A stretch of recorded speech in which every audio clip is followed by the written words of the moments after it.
This is episode number 212. Got a conversation with a high-end escort. She makes 6 figures a year selling time and companionship, and you can learn a lot from her. That's coming up. This is the Red Podcast, the marketing podcast for influencers. Rise above the noise. Expand your audience. Deliver impact. Here's your host, David Hooper. I recently attended a podcast mastermind, and basically what this was, a buddy of mine had put this together, brought in podcasters from all over the place to discuss their podcast, how to grow their podcast, how to get more engagement with people, more or less a bunch of podcasters talking shop. And it was such an interesting thing because I knew who was going to be there and I knew why they were there. But when I got to the room, it's like, who are these people? I'd heard their voices, heard their work, never seen the photos. And I like that. That's actually something that I recommend to podcasters. Don't put your photo on the little bitty piece of artwork that people see on iTunes. You've got limited space. Talk about the show, put the title, put who it's for. Don't waste that precious real estate with a photo of yourself. So I arrive at this place, and a guy walks up to me and says, "Hi, my name's Richard. David, I'm a big fan of Red Podcast, and I'd love it if you wouldn't mind taking a little time for me to interview you. If you just got just a second, I would just like to talk to you about your podcast and how you grew it. Just a couple questions that I'm asking everybody." I didn't recognize his name, didn't recognize his podcast, but I was like, yeah, what the hell, man? Podcasters, we like getting on the mic, right? So he takes me outside the main room where everybody's congregating. He's got this little mobile setup, and he gets on the mic, and here's what it sounded like. "Hey, Double D, Dick Dickerson here, coming to you from the air chair, broadcasting here, there, everywhere, via the internet. Got a special guest for all you people today. It's David Hooper. You know him as the host of Red Podcast. He's got a background in the music business. He's going to lay some value bombs on you. David, how you doing today?" And I was like, what the just happened? Before we got there, this guy's like, "Hi, my name's Richard." Man, once that mic turned on, damn, it was like a different guy. And I bring this up to say, sometimes how we think something is not always the way that it is. The inside is always different from the outside. And that's especially true in the entertainment industry. I saw this when I was in the record business.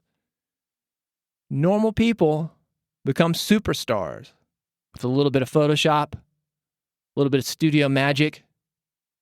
We make things bigger. We make things bolder.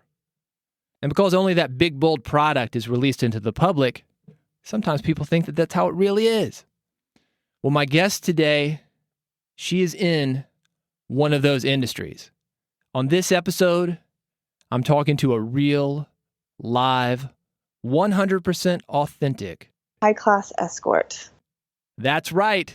I'm going there. She's got a business selling time and companionship, and there are a lot of lessons that you can learn from her. This is the Red Podcast, the podcast for influencers. If you're a blogger, podcaster, speaker, marketer, nonfiction author, or entrepreneur, you're in the right place. If you've got a message that you want to spread far and wide, make people care about, I show you how to do just that. And as a bonus, I show you how to make money while doing it. I'll talk about things like book publishing, podcasting, speaking, and other marketing elements of your business that you must master to grow and engage your audience. And sometimes, like on this episode, I talk to people doing this in an interesting way. If you're like my guest today, you bill by the hour. Sometimes it's tough to get paid. She gets her money up front. You may not be so lucky. And if you're not one of those people who get paid up front, you need FreshBooks. FreshBooks has a super creative, intuitive tool that makes creating and sending invoices extremely simple. Using FreshBooks, it takes about 30 seconds to create and send an invoice. Client gets the invoice. All he's got to do is click on it. You can see when he's received it, and there's a button for him to pay right there. No more lost checks in the mail. No more, "I didn't get the invoice." One click, he types in a few numbers of his credit card, and the money's straight into your bank account. Right now, FreshBooks is offering a free month of unrestricted use to all Red Podcast listeners. Totally free right now. You don't even need a credit card for the trial.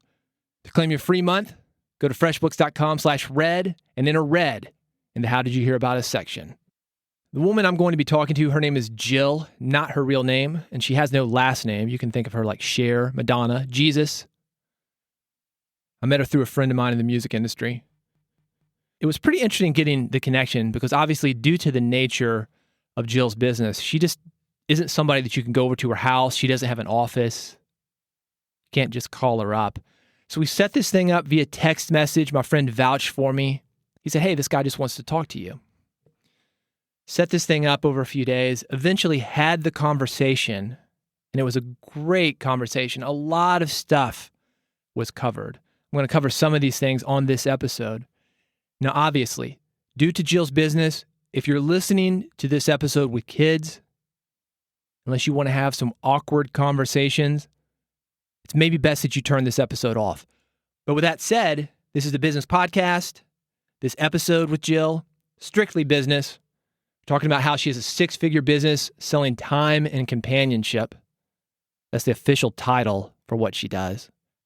There are a lot of great lessons for you here, but due to the nature of Jill's business, you may be uncomfortable listening to some of this. So if you think that might apply to you and you continue to listen, don't say that I didn't warn you. One of the big issues that I wanted to talk to Jill about was the emotionality of working with clients. I know this is true for me, and I imagine that it's true for you, in that we want the people that we work with to win. However, we are not them. So when I take a client on in a consulting role, and I'm trying to help him develop his business, I take that personally. I want to see this guy win. If he's working on a book, I want to see him sell a ton of them. If he's launching a podcast, a radio show, I want to see him get a ton of listeners. But it doesn't always work like that. Sometimes a client will want something different than you do. Sometimes he won't take your advice. Sometimes what you suggest doesn't work. And that can be tough. That's tough on you as a provider. And sometimes working with a client, even if he's having success, it can be emotionally draining. It is tough to come up with great ideas. It is tough to get people to take action. It is tough when you are being judged by how successful your ideas are. Sometimes somebody stops working with you. Or sometimes you send a proposal out and somebody won't hire you. Sometimes a person will go to a competitor over you. So instead of you, he's going to somebody that you know. So why is this all so tough? It's because we're not machines, we're humans. And I had a great conversation with Jill on this exact issue, talking about the energetic drain of working with clients. And I want you to think about this, the type of business that you're in, the type of clients that you deal with. Tough, right? Now imagine if you're selling time and companionship. You know what that means. Imagine you're at your most vulnerable. You can't leave. You can't just hang up the phone. You can't walk out. You've got to finish out the session. What is that like? That's what I talked to Jill about. Here's what she told me. What you're doing is so intimate and so raw. And I see people where it's like an energetic drain on them when they work, because you've got a client that is demanding, and is always texting, and is always calling, and always has deadlines. And to me, what you're doing is like 10 times that. Yeah. It's like anything that I could think of working with any client, I can't imagine the level that you work at. And on that thought, let's talk about the emotionality of it.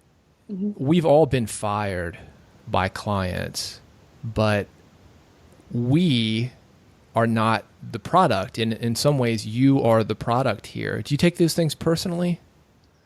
Or have you ever been fired? In my industry, it's not really being fired. You don't really know. You just stop hearing from somebody. So you have no idea what has gone on their side. Right. If they find somebody else, or they just didn't enjoy themselves. I don't know that sort of stuff. I stop hearing from somebody. So it doesn't feel as personal if somebody's like, I'm sorry, I can no longer work with you. There's a book, and you might have read it. It's called Brothel by Alexa Albert. No, I haven't. I probably should, though. She goes to Mustang Ranch in Nevada, and she was a health worker, like a sociologist, and she goes in and basically meets these women. She was doing a test, but ended up staying there for a while and really getting to know them. And she talks about what they call the lineup, where a client will come in looking for time and companionship, and all the women of the house will line up. And on one hand, you want this guy to pick you, and on the other hand, it's emotionally raw sometimes for these guys to pick you. And that's kind of where I'm going with that, in that when you are the product, I would think that it could be very, very tough not to take it personally. But I think it's a good attitude that people will not hire you no matter what your business is for a number of reasons, and people won't return to you for a number of reasons. Yeah. I lived in Australia for a small amount of time. That's actually how I got my start. I started working at a brothel in Sydney. We did a lineup situation, and that was very stressful. And it did get kind of the emotional of, is he going to pick me? Is he not going to pick me? It would be taxing. It'd be a lot to take. But here in the States, because I'm independent, I don't see all of that. It's not like I'm standing in a lineup and I know that he's emailed 7 different girls, and that part's missing, thankfully. So I don't have to dwell on that part. Brothels, they're legal in Sydney? Yes, they are. Yeah. So imagine that's kind of like working a job. Mm-hmm. What is the difference between doing this work for somebody else and doing it independently, going out on your own? I mean, there's pros and cons to both. Working out of a house brothel was a good experience because you don't have to seek out clients. You don't have to wait. And you have the safety of being in a house that's clean and well kept, and you have security, and you have girls around you for emotional support. So there's something really nice about that. But then being independent, you also get I decide when I want to work. I decide who I see. There's more freedom to that. Do you miss that camaraderie? I know so many entrepreneurs, especially those that work on the internet, where they feel completely isolated. And I would imagine that's magnified with your business because probably not everybody knows what it is that you do. Exactly. I do have a couple girlfriends and that actually work as well. And then I have some other friends that know that I work. They're not in the same industry, but they know, and they are completely accepting of it. So I do have a support system, but it was actually I do miss the support of working in a house with lots of other girls. It was hard because some girls got picked a lot more than you did, or vice versa. So that was always a little, you have that moment of sort of not cattiness, but jealousy sort of. And then you realize that we're all doing the same thing and we're all, connected in that way. And you kind of get over the jealousy thing. Right. So, because everybody gets their chance, really. You just stop hearing from somebody. Sometimes it's not personal. Thought that was a great outlook. There are a lot of reasons people stop working with you, most of which have nothing to do with you. There are a lot of reasons that people don't hire you, most of which have nothing to do with you. There are a lot of reasons that people don't hire you. Sometimes it's just logistics. And why would somebody stop working with you? Could be those same reasons. They found somebody closer, more flexible, cheaper, somebody they can relate to. Maybe that client has a different belief system than you do about something that's not related to work at all. That happens. We like to hang around people that are like us. Look at the people that you know. Look at the 5 best friends that you have. Same race. They're making about the same amount of money that you're making. Similar neighborhood. Similar family structure. Think about that. These are the real reasons we hire people. They're not the reasons we tell people why we hire them. They're not the reasons that we talk about. They're not the reasons that we even tell ourselves. Sometimes we just want to be comfortable. And that's especially true in a business like Jill's, but it's also true in your business. Sometimes people just want to be comfortable, and there's a better solution for that. It has nothing to do with your business skills, nothing to do with what you're selling. Something secondary that you have no control over. In episode number 178 of Red Podcast, you can get this at redpodcast.com/178. I talked about the psychology of bad Amazon reviews. If you've ever written a book, you know how tough this is. Go to Amazon, look up their ranking to see how your book is selling. See a 1-star review. It's tough. It's tough. Escorts have their own version of this. There's a site, it's called The Erotic Review. I'll have this linked in the episode notes, redpodcast.com/212 if you're interested in that. And the Erotic Review is basically like Yelp for escorts. So if you buy some time and companionship, you get rated at the Erotic Review. It's tough when you write a book not to take reviews on Amazon personally. But think about this. What if the review was of you personally, of your physical appearance, of the way you talked, the way you handled yourself? That's what Jill has to go through. I had this conversation with her on the energetic drain of online criticism. Here's what she said. I write books and this podcast, both of which people are able to review them online. And something that I've seen is that you can go to Amazon and you'll see authors that concentrate on those 1-star reviews. This book sucked. Yeah. One of my favorite reviews now, which stung at the time, the subject said, a joke, just like David Hooper himself. That was the subject. Oof. You've got something similar in your industry. Is it the Erotic Review? Is that what it's called? Yes, the Erotic Review. Let's talk about that, because it's more or less like Amazon or Yelp, where you've got reviews of time and companionship. Yes. But I would think that that's really hard not to take personally. Do you read those reviews? This is such a big topic. I have read them, yes. I don't agree with them. I understand their purpose, but I don't agree with them, because the Erotic Review, they won't post reviews unless they're vulgar, basically. There's a criteria of what you have to say in order for them to post reviews.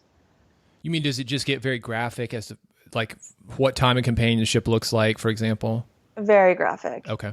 And it's unnecessary when they get as graphic as they do.